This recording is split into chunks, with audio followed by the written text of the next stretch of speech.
Podcasting from the Lone Star State in Southern California, you're listening to the Coma podcast with Cody and Matt.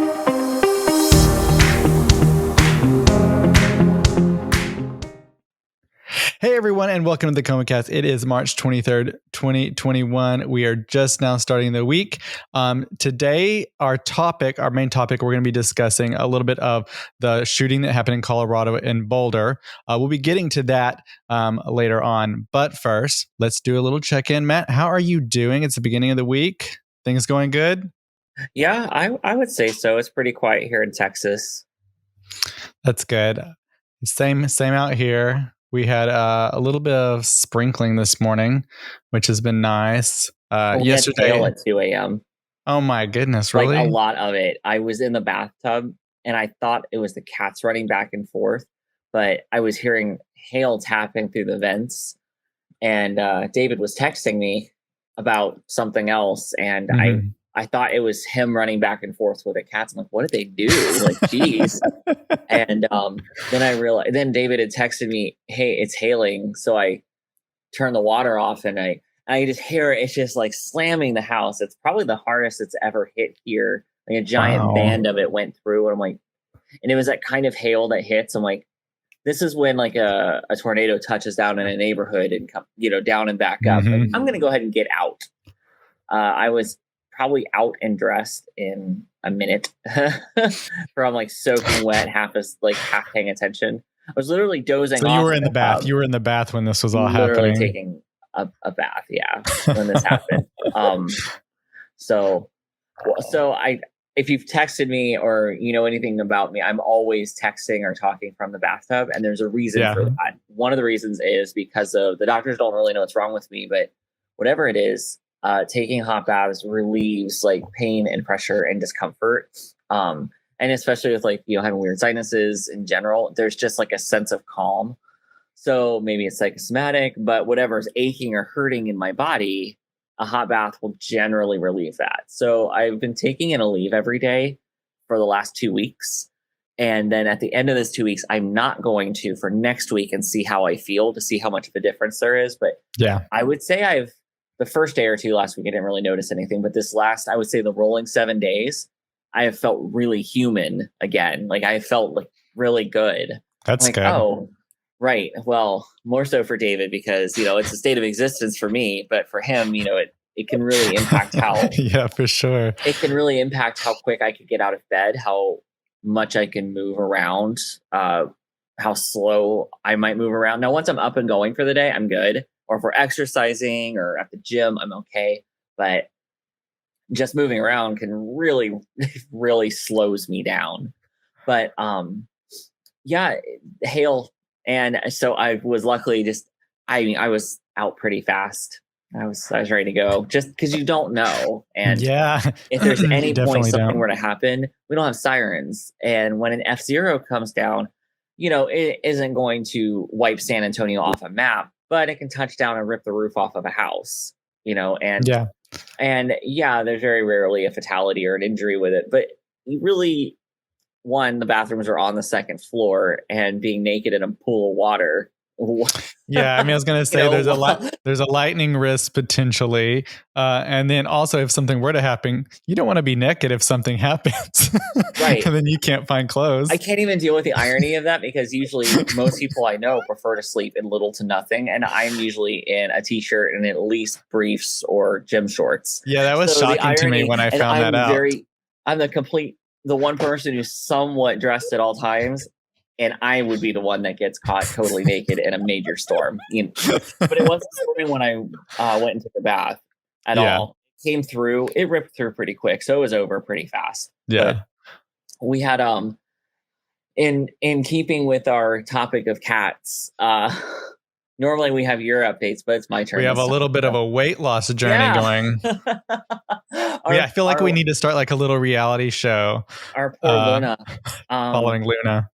So Luna we've had for 3.5 years, and she's usually a very agreeable, sweet cat. And her and our other cat, Ava, that we adopted in September, they get along very, very well. Very happy with that. But she is territorial about food. She doesn't like growl or hiss or bite or anything. She'll just walk over and eat it. And Ava's very passive. and isn't bothered by much, and is also still barely 1.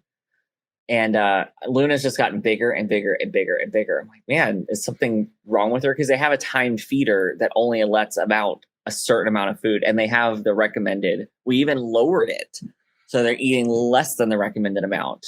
And we figured out that, Luna's just been eating. And we weighed her last night, so she weighs a lot for a kitty cat. She's a big cat. She is a full size, she is a bigger cat, but she's 20 pounds and she should probably be closer to 10 to she 12. Just enjoys her food. Not even. We separated them last night and fed them. She ate a couple bites of her food. She ate like a normal amount that a cat would eat in a sitting, and then immediately tried to go to Ava's. So I picked her up, put her back over by hers, because we fed them on opposite sides of a floor to see what would happen. And she ate more of it and tried to go back to Ava. So we took hers away and said, okay, well, you're done till time to eat again. She's like, hey, now all the food is mine. Why are you giving it to her? Yeah, that's kind of what happened. So we ran to Target this morning. We got home and we made breakfast. And while David walked upstairs with a sandwich, like a fried egg and vegetable patty sandwich, and Luna's eyes were on. She doesn't eat off the table. We don't feed her human food or anything like that. And she's never tried to swipe ours, but she was sitting on the floor carefully watching David walk up the steps.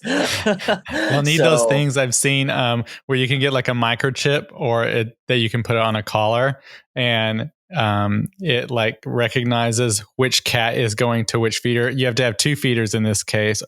And so once they get close, it opens up and that cat gets to eat out of that feeder. But if the other cat that doesn't have the microchip comes up to the feeder, it doesn't open. They're like, no food.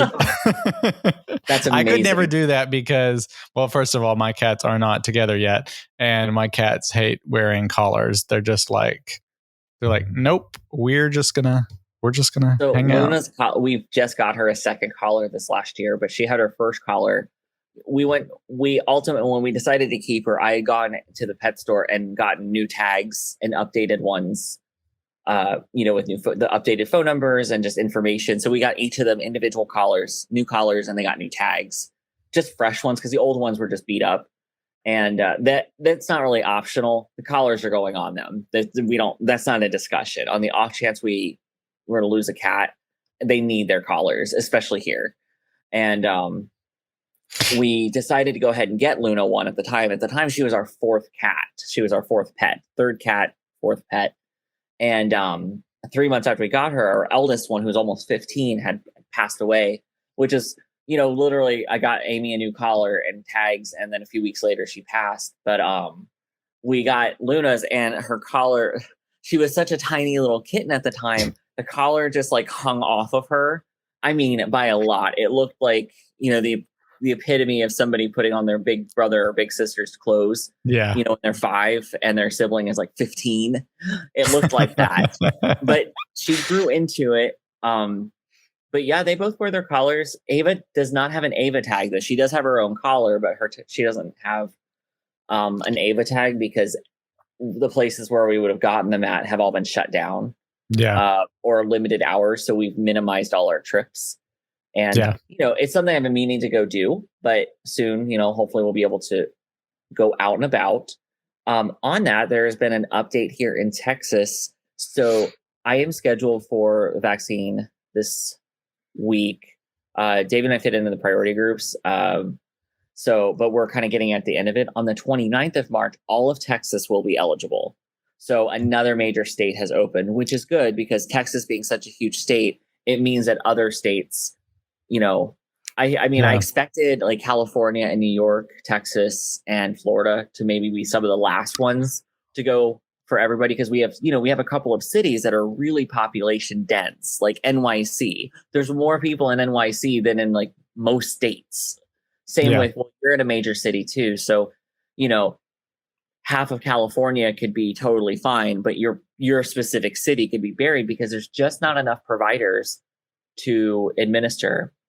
And what a lot of people may not realize, while in a lot of like pharmacy techs have been trained to give the COVID vaccination specifically, that is not the case for everyone. And I know it's nice to just quickly get somebody how easy is it to stick somebody with a needle? You want the person that's giving you an injection to be as trained as best as they can. So in some states that has not been authorized, some places have not authorized that. So it slows it down on the upfront, but most of the time, doctors and nurses and pharmacists can, give vaccinations or administer these medications because it does generally take training. Yeah. And that's why. Sure. And every state has its own rules and laws. And it would require sometimes an emergency authorization or special permission.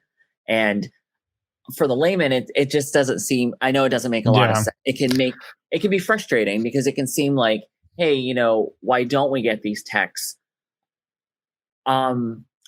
There's a lot of people you've probably met in your life that you're like, man, I really wouldn't want them handling a needle. And you got to think some people are not comfortable doing that just because you can't. Anybody can be taught to give an injection, but not everybody wants that responsibility because how awful would you feel if you were helping and that person happened to have an allergic reaction? It's not your fault if they have an allergic reaction, but you know what to do if they faint, if they freak out. Do you know how to calm them down?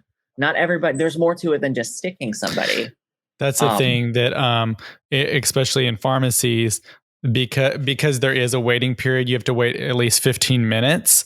And so a lot of these pharmacies also, they don't just have the room to have that. So in many places, it's one person every 15 minutes. So even if you did have a lot of people who were able to administer the vaccine, they just don't have the space. And so that's why it's spaced out. So ultimately, you only need the one person in these places, and it's going to be up to these big hospital groups or big superstations. But like you were saying, Texas is expecting there to be an increase in supplies, the vaccine to the different providers in all of the parts of the state. So that's a good thing. I was really complaining to Matt yesterday about the whole vaccine thing because here in California, it's still not open. It's only open to select groups, emergency workers, teachers, and frontline workers, as far as like if you work at a grocery store or work out in the public, I guess. And then, so for me, I don't fit any of those categories, but like I want the vaccine.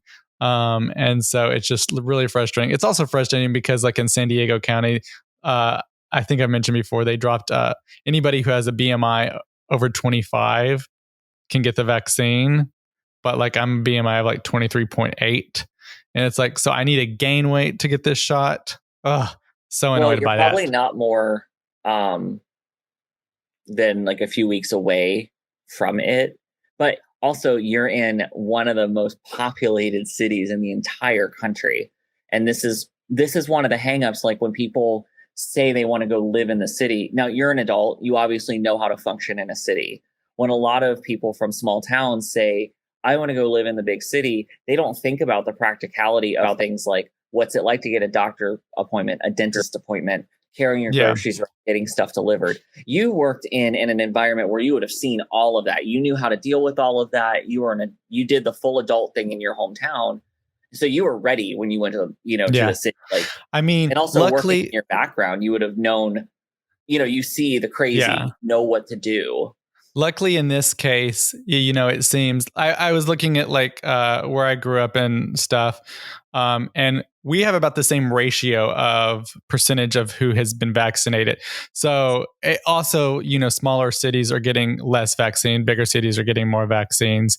But yeah, so hopefully soon I can get the vaccine. And it's having the providers to give it. And California, I'm not going to rant on this too much, but California law is very frustrating. But now, why are laws frustrating? Why do the laws exist? Because people do really dumb shit. And so that's what requires an extra form for this or an extra form for that. If you ever read like, you're going to pick up something, get a credit card or rent an apartment, and you have to sign off on something that looks really, really bizarre, it's because somebody did something really freaking weird. And now there's more paperwork for it. Somebody sued over it. Now there's more paperwork over it. Things like that. Yeah. And there's a great impact. taking 5 extra minutes per person isn't a lot if you see 5 people a day. But in a situation like this where we have a pandemic and literally 26 million people need vaccinated, I think our population here in Texas is 20 something million. All of them getting vaccinated, it's there's not one provider per person. And like Cody said with space, for example, our pharmacy, I had all my vaccinations except for a Tdap and a flu shot.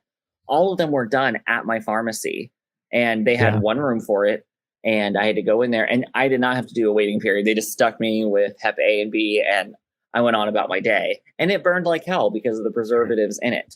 But I will say, in good news, I did not have a chance to tell you this yesterday, Cody, but my stepdad called me at 7:20 yesterday morning, and when I noticed the missed call, my heart stopped because I'm like, who has died?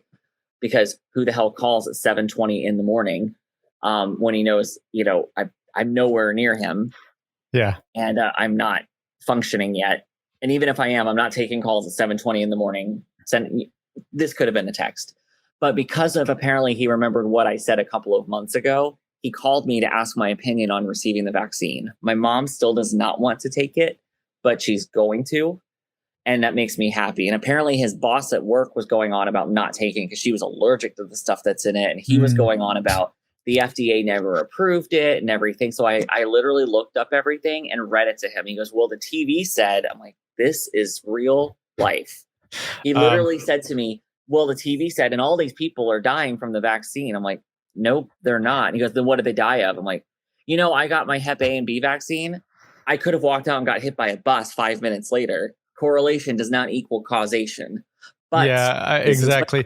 When people do not, we should all pursue higher education. And even if not in the sense of going to college, like traditionally sitting in a college classroom, read a book.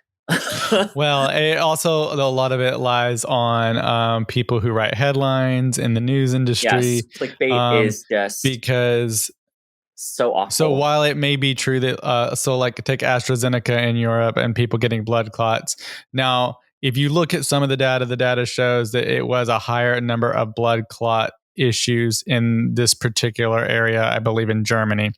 But if you look overall at the incidence per 1,000 people, you're going to have a certain number of blood clots or a certain number of deaths or whatever per 1,000 or per million, because it's just a natural thing, regardless of getting a vaccine or doing this or that.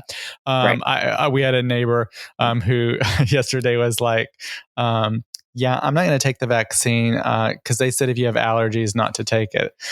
It's like, I don't think that's exactly what they said. They said if you do have allergies, just let the person know, and obviously you will be watched and whatever. You're watched anyway. In California, we have about 1 in 4 people have been vaccinated. In San Diego County, 1 in 3 really have been. 1 in 3 have been vaccinated in San Diego County. So right now, essentially, there's just not enough vaccines. So you could have a billion people giving vaccines, but there's not enough vaccines. Well, I think it's also going quicker now that we have a more competent administration and plan rolling forward, because children under 15 and under are not being vaccinated at this time. And, it's still being tested. And, everyone's like, well, why aren't they? Okay, pick one. There's 8 billion people in the world, and it's not everything can be done at once. And it's a very hard thing for people to hear that they're not the center of the world. Our freedoms are contingent on the safety of our entire population. Our self-interest and our will to survive is very, very, very strong. So when that's threatened, or there's a perceived threat to yourself, you will go into overdrive to protect your own interests, your life, your health, and your safety. Some more than others. And and as soon as kids can be vaccinated, I hopefully the schools will do a vaccine drive, and parents can bring their kids there, or at least somewhere that it's easier to vaccinate en masse. Because if I had 1 or 2 children, I wouldn't want it. Obviously somebody has to be there for them anyway, but I would want to make sure that I was there so I'm watching both my children. Yeah. I think it'll be important for that to ultimately, I will say it's important even if you are vaccinated, continue wearing. That's very important. There's a whole issue with the kids with some of these newer variants. Them a little bit harder to see some of that happen. I know, like in Florida, some of the variants are hitting kids a lot harder than the initial the initial variant of COVID. So wear your mask even if you have had the vaccine. I do think it is a really positive thing here in the United States, because if you look at Europe, it could be going on lockdowns again. And I know I just read an article about France, like it's getting really, really bad again in France. So here in America, we don't need to let up, because if we can just get enough people vaccinated, that's very good for us ultimately. And because this is exciting, because just like Luna, loving food or trying to get all the food that she can and not let anybody else have it, I don't want anyone else to have donuts because I want all the donuts. And Matt, if you have your little vaccine card, you can get a free Krispy Kreme donut. Yes, I did hear about that. All of the Krispy Kremes are giving out donuts if you have that vaccine card, and you can get a donut every single day. I know. For the rest of the year. That's the one donut place that's near us is Krispy Kreme, but they're really hit or miss. One last point I wanted to make that, my stepfather brought up to me was that, all these people are getting sick from the vaccine. I was like, that's not freaking true.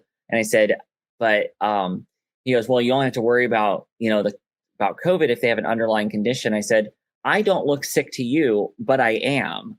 And I said, so how many people, because of our terrible healthcare in our country, are walking around with underlying conditions they don't even know about, especially in more poor and underserved areas? So don't judge. I said, I'm 5'10" and 160 pounds, and I look athletic, and I can take a good picture, but I'm not 100%. Like, I'm not okay.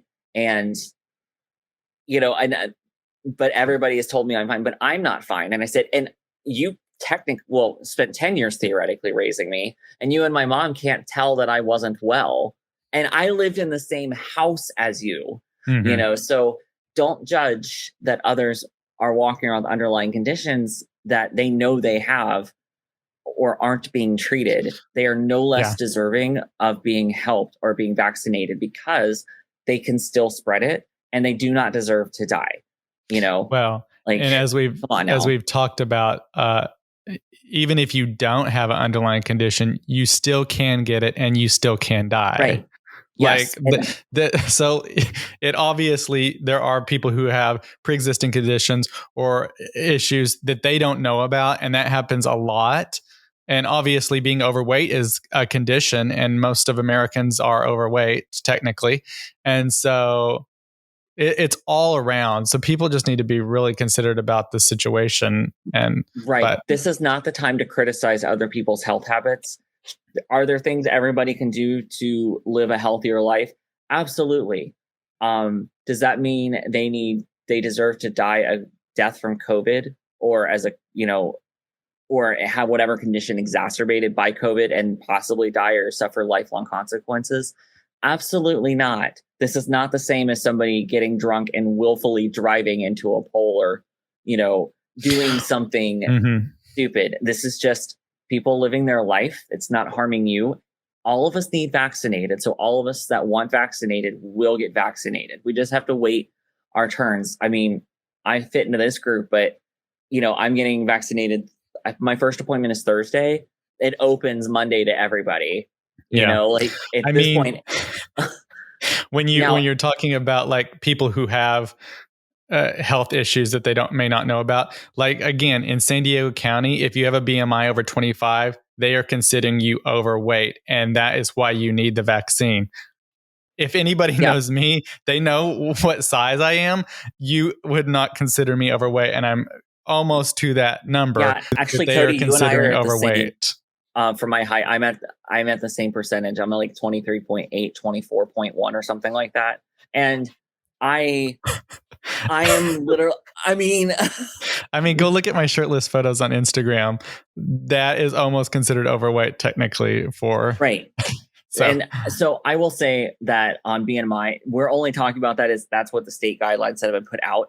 I do not agree with BMI as a measurement. We all know that healthy comes in lots of forms. So we're not there. This is in no way a judgment call if you're over 25 or whatever your BMI is, because BMI is a bunch of bullshit is what it is. I'm just going to go eat a bunch of donuts. We got a dozen donuts a few weeks ago, and they were, God, I think they were all gone by mid-afternoon. Yeah, you sent me a photo because I had done 2 weekends in a row of getting a dozen donuts, eating most of the dozen donuts. So 24 donuts in 2 weeks. I love donuts. I'm so excited that I can go to Krispy Kreme every day now.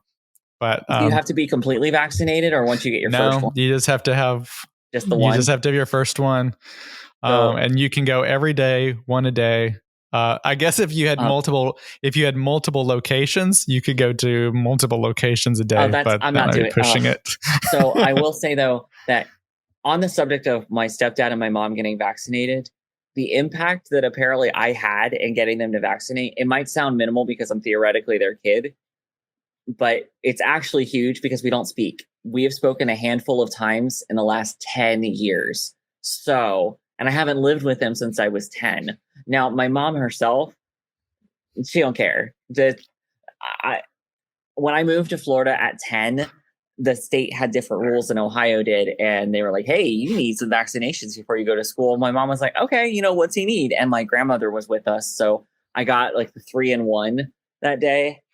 Oh, I was so sick 10 days later. But I mean, I had not had shots. I couldn't even tell you the last time I had a vaccination before fifth grade. So it would have probably been first grade, whatever was needed in 1991. The olden days.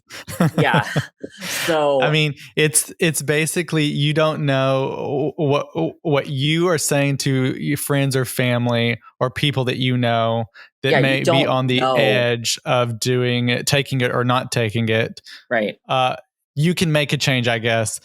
So like, talk to your friends, kind of gauge what they're feeling, and then you can go from there. So coming up next, we are going to give some updates on the Boulder, Colorado shooting that happened on Monday. We'll be talking about that coming up next. And we are back, and today we are discussing the mass shooting that occurred in Colorado. This is on the heels of the Atlanta shooting that happened last week. This is actually the 7th, what we would technically call a mass shooting that has happened actually in the last week. Obviously, we've only really heard about Atlanta and this one now in Colorado. But Matt, this one is just like, I mean, they're all devastating, but it's like anybody can be in a grocery store and this could happen to them. Like, that's what gets me about all of these types of mass shootings in these public places. Right. So here, this happened in a King Soopers grocery store in Boulder, Colorado. It was I believe it was late morning, middle of the afternoon. It was crowded. It was a 21-year-old. I don't really want to name him, so I don't really want to give attention to him. So it was a 21-year-old male. They believe he might have been suffering delusions leading up to this, and this may not have been a like a targeted per se attack. Like Atlanta appeared to, it targeted Asian women, whereas this appears to have been somebody who was suffering actual delusions, and with an AR-15 opened fire in a supermarket and killed 10 people. The victims all range between the ages of 20 and 65, and they have been identified. The police officer was 51-year-old Eric Talley. And then the others were, like I said, all range between the age of 20 and 65. And 20-year-old Denny Stong, 23-year-old Nevin Stanisic, 25-year-old Ricky Olds, 49-year-old Charlotte Navarre-Kowiak, 59-year-old Suzanne Fountain, 51-year-old Terry Leaker, 61-year-old Kevin Mahoney, 62-year-old Lynn Murray, and 65-year-old Jody Waters were all identified in the news and by authorities as those who were slain during the shooting. Yeah, I mean, this is obviously just a terrible, terrible situation. it's like we always are like, I guess we feel like we haven't heard much about shootings in this whole past year because a lot of things have been shut down. People haven't been out. People haven't been in schools. And so in some ways, it's kind of been like a nice reprieve, even though there have been mass shootings, and they qualify mass shootings as a certain number of people. I don't know exactly the number. Or more. So 4 or more people is considered a mass shooting. And like I said, there's been 7 just in this past week that have happened. Obviously, when things like this happen, there's the whole issue of people calling for gun control and having those discussions. And it seems like we have those discussions all the time. I feel like a bright spot in that is that we do have a Democratic administration.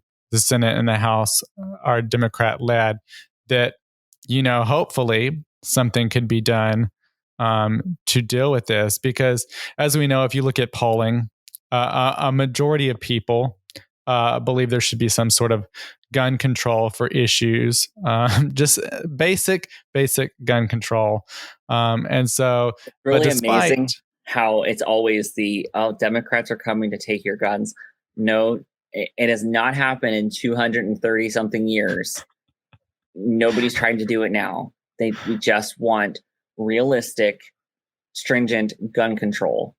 Why is it? Yeah, I mean, I think it's a sensible gun control, but it also makes for a great platform to scream Second Amendment and nationalism. And, because listen to what my stepfather says. Well, the TV said. He literally uses that as an argument. That is a legitimate argument. He is 60-ish years. He's about 60, 61 years old. So, he was a teenager in the 70s and 80s and thinks like that today. I'm like, you were literally a teenager in the time of speed and all like the wildness of the 70s and 80s. And you have a problem with gun control. But okay. But in the state of Ohio with a domestic violence background, guess who was able to get a gun? Him. Amazing. Right. Really. Like, I got a phone call about that last year or the year before, and I couldn't believe it. I was literally stunned. I'm like, wow, thanks. Way to protect us. But those situations will keep happening because we don't do anything about it. Things changed. Things started trending in a better direction after the horrifying Parkland shootings. And it was because those kids used their platform. They realized what platform they had and made it happen with the support, of each other. And what was wrong was that people put the expectations of leading on these kids while they were trying to come through such a horrifying event when they needed more support and they needed the adults to step in and help take the reins and let them grieve and live. Mm-hmm. But one of the most powerful things that happened was the horrible videos that came out of it and people seeing that this is real. This isn't just an episode of CSI where you see some bodies covered with some bloody sheets and, thoughts and prayers, off to the next one. And it stuck in people's heads and things began to change. The NRA has definitely crumbled quite a bit since then. And it's quite amazing how you want to say it without, I'm not trying to just be messy and start a fight per se. But I've often found that the same people screaming about their gun control are also the same ones that refuse to wear a mask, but expect to be heard in public. They expect everybody else to listen to them. While not considering you can have your guns and have gun control. Why is it going to hurt you? Other than the first few months of getting everybody registered, the initial hiccups of getting everybody registered and, getting new processes in place. People are going to submit, and are people going to get by with it? Sure. But we seem to be the only major country where mass shootings like this happen where they shouldn't. And it's unbelievable. My hope is that with our rising generations, as our generation and Gen Z start rising in the ranks and, becoming officials and start rising into as senators and House reps, that we are able to make a bigger difference and do something, and and build on the work that a lot of the survivors of mass shootings have began, and so that they can work on surviving and taking care of themselves and be supported by the rest of the country. I was also an adult when Newtown happened, and when Sandy Hook happened, and nothing happened in the news. Nothing changed. I went, oh shit. Well, I knew that was it. The thing is, I think we can look to the future and younger generations as far as change. But I think it's important to point out, again, a majority of Americans want there to be gun control. So it's not even that we have to look forward to younger people. There is, I think it's like 80% want sensible gun control. Representation in Congress does not represent the majority of Americans. So well, yeah, exactly. That's the thing. So exactly, when you're representing pretty much lobbyists and corporate, big corporations that have their own agendas, you're going to do what they do because they're the ones giving you the money for your elections, because they're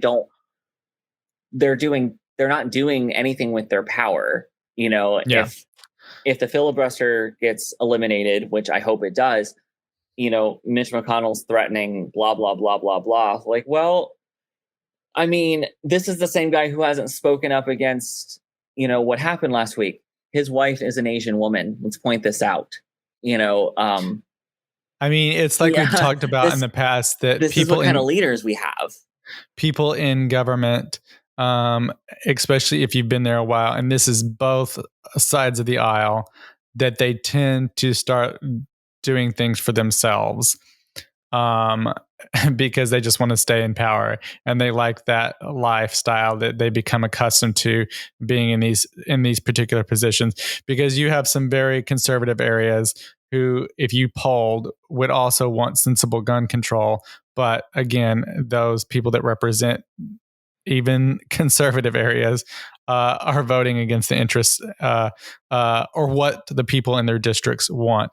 So, I mean, I think that's what's incredible about it, is that it's such a high number of people that want sensible gun control, and yet nothing happens. I mean, you can look to when Bush undid the assault rifle ban, and since then there's been a 183% increase in mass shootings with assault rifles. Just in this case in Boulder, a judge just recently actually blocked Boulder from enforcing its assault weapon ban. And so, like, when you look at this, you can look at data and you see that, and I don't think anybody's disputing it. It goes back to what you were saying as far as this whole thing you start hearing as far as people want to take my guns away and this and that. And as we've seen, the conservatives in Congress are really good at putting that stuff out there, because what have we heard the last few weeks? That we're canceling Dr. Seuss and Mr. Potato Head and this and that. What happened. And then people hear that, and then they repeat exactly like you're saying about the TV your family. It's literally the most infuriating thing. And we also have to look at, so what's the difference of stopping somebody from, say, knifing somebody or shooting somebody with, like, say, a handgun, or, just firing off as fast as they can? Let's talk about that. If you get stabbed, you have a pretty good chance of surviving it for the most part. And somebody who runs into a crowd to stab people are not likely to get very far. Another thing, an emergency room doctor did an incredible, it was very graphic. So if you go look it up, trigger warning, it's graphic in the description, but he describes essentially what it's like surviving various gunshot wounds. An AR essentially punches through the person, because it's not designed to maim, it's designed to kill. And I do not know what kind of deer you're hunting. If I'm not trying to be funny, when you say you need it for hunting, what the hell are you hunting? Like, what deer roam your property that maybe you should call for more help? But surviving, say, a handgun, I'm just being very general here, because I don't need ammosexuals like all trying to blow up the feed and quote unquote educate me. You have a much better shot because it tears through you, yes, and will do some damage. And yes, if you're shot in the chest, it's not going to be good. But say if you're shot in the shoulder, you have a good chance of keeping your shoulder. If you get shot with an AR in the shoulder, in the side, the ribs, or your hand, you're going to probably lose either all the muscle tissue, the bone, or the bone, the arm, the limb, your life. You could still bleed out. You can bleed out from various wounds. And even if somebody is there to help you, no field kit or most people's knowledge is going to be able to stop that. If somebody's shot and you need to plug the hole, your finger will fit in a handgun hole. You'll be conscious still, but if you get shot with an AR, it's not happening. And so it makes it even harder. Even if you get to the hospital, the staff have to find a way to piece you back together and help you. There were several students that survived Parkland that if you watch their interviews and they talk about their recovery, these are teenagers. Teenagers are usually, kids heal really fast. These kids are going to be in therapy, some of them just the physical aspect, for so long. Some of them will likely never get to play a sport again. And by the time they can, they'll be well into their 20s, past the age where they would have gotten to enjoy all those things. All because of that. Let's just say for a second, none of these were preventable. And any of these shooters were going to go in there with a gun and do whatever they could. Any loss of life that could have been prevented is a complete tragedy. Losing a couple people and before someone can stop them, assuming that we could do nothing and this person was hellbent and there was absolutely nothing that any sort of mental health or regulations or somebody watching them could have done something about, we might be talking about one or two people and how to better enhance security in a place, or better training to recognize severe situations and first aid, and how to have a chance at keeping somebody stable until help arrives. Versus when someone opens fire with an AR in a crowded supermarket, 1, chaos. 2, whoever's hit next to you, you can still be killed while stopping to help. This is not the movies. They're not going to leave the medic alone if you're acting as the medic. So, and how fast it can fire, you might be severely wounded and not even know it yet. I mean, it's an awful, awful, awful thing. And it seems to just keep happening here. But when you read the threads, like when Sandy Hook happened, look what's happening to Alex Jones. He's getting the living shit sued out of him left and right because of he made all those allegations that Sandy Hook wasn't real. I believe a few of the parents have since have died by suicide. And I can't imagine it was helped by people screaming at them that their kid really wasn't murdered and trying to get them they were trying to get them to exhume some of their caskets and, to prove that it was their body. All of that is so ridiculous. Willing to re-traumatize another person for that, when that particular shooter got him out of a locked gun cabinet, killed his own mother, and then went to the school and attacked. A lot of this, when you talk about sensible gun control, it requires America to do something that they haven't done, and that is to look at mental health and putting money towards that. But President Biden, after the shooting in Colorado, has kind of switched his tone. He's already been talking about gun control as a legislative priority in his administration. But his tone has kind of switched now after these shootings, and it's a more issue that needs to be taken up as soon as possible. He's called the Senate to quickly pass 2 House bills that passed earlier this year and first introduced in 2018 after the mass shootings in Parkland, Florida, that Matt's been talking about. And that's going to extend background checks to private sellers and extend the time to conduct checks on the purchaser. And that would be done with the FBI having just some extra time to look at that. But these two pieces of legislation that passed the House already, they have been deemed too expansive by most Republicans. There's only about 8 House Republicans who actually voted to advance these two bills, the universal background check legislation.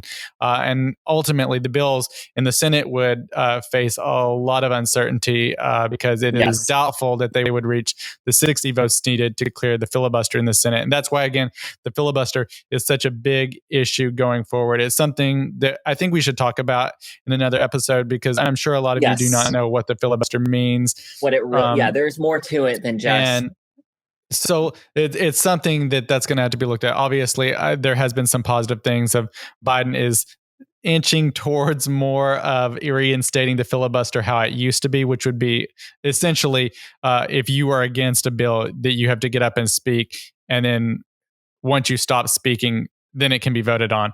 The idea is that if you filibuster, you can keep talking.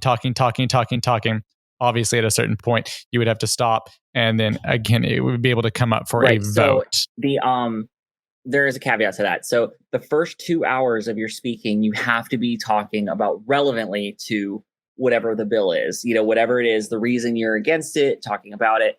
After that, you can stand there and read an apple pie recipe. Has been done.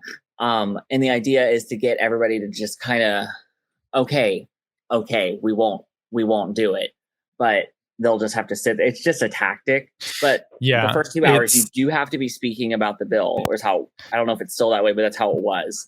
And then, I think now it's definitely changed from what it had been. There's multiple options that the Democrats actually have for the filibuster. They can reinstate it how it was when Biden was in Congress. There's some other versions of it where you can allow someone else to speak on your behalf, or there's other versions of filibuster. I think through history, but there's been several types. And then one of them is where you have to have a majority. So if the Republicans are filibustering against a Democratic bill, you would have to have a majority of the Republicans present in chambers, which would be a big thing because obviously a lot of them like heading out for the weekend once they're done. And so that would force them to like just sit there, and they would have to sit in chambers. They couldn't be in their office. So there's different options. I think we'll look at that in an episode because it's really interesting what could or could not happen. Obviously, it's needed not only for this gun control, but for a voter, the voter registration and voter act bill that they want to pass, is making it equal redistricting and different things like that. But obviously, this shooting here is just another tragedy, not a surprising tragedy, unfortunately, for America.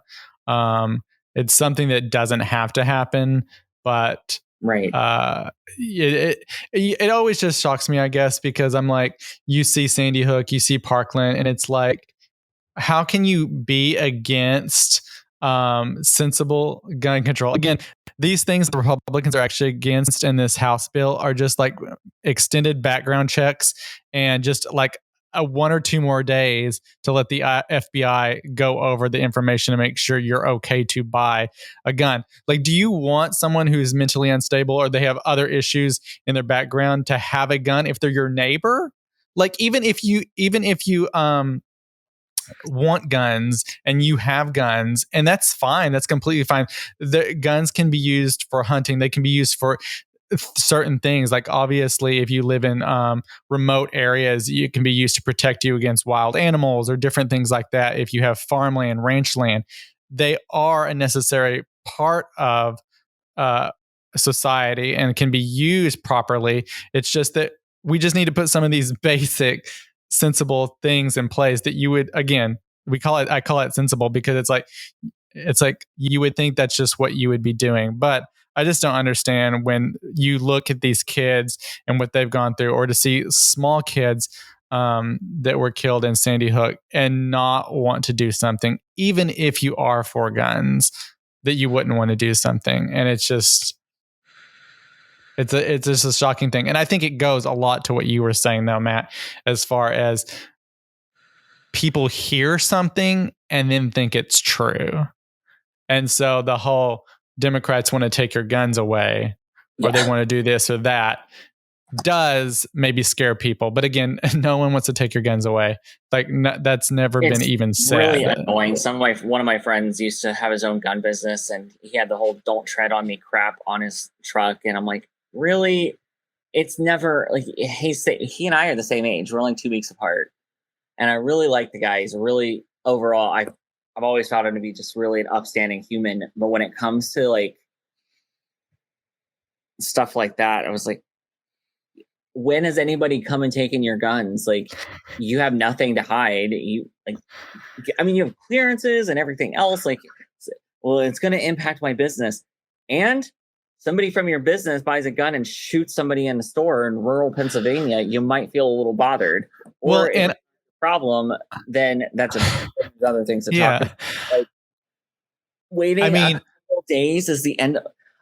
As Americans, we're some of the most selfish people I've ever encountered. Really, we are. When I study like all my histories and all the high school I went to, because of the International Baccalaureate program, a lot of my I almost said mutuals. A lot of my classmates had backgrounds from all over the world, or they were first or second generation immigrants to the States, and there was a level of selfishness that wasn't there. And even now, as an adult looking back, I can absolutely recognize, Americans, we really are the people who our drawings were left on the refrigerator too long, and mommy and daddy told us they were really pretty when they were crap. And I think some of that comes with being, it's a wealthy country, but we're also relatively young. We're really young compared to the rest of the world. So there's a total inability to take criticism just because the country is so huge, and people really do not have a concept how many people there are, and they're just faceless to them. So it's, sad thoughts and prayers. Like the concept of just any 10 people. No, is 10 people a lot compared to the population of 320 plus million people in the country? No, 10 people will probably die in a car accident today, but doesn't matter. It could have been prevented. So it doesn't matter if it was a car accident or a shooting. And we have car laws. And I said, and there's always the whole, well, cars kill people. Yes, but people that steal cars are prosecuted.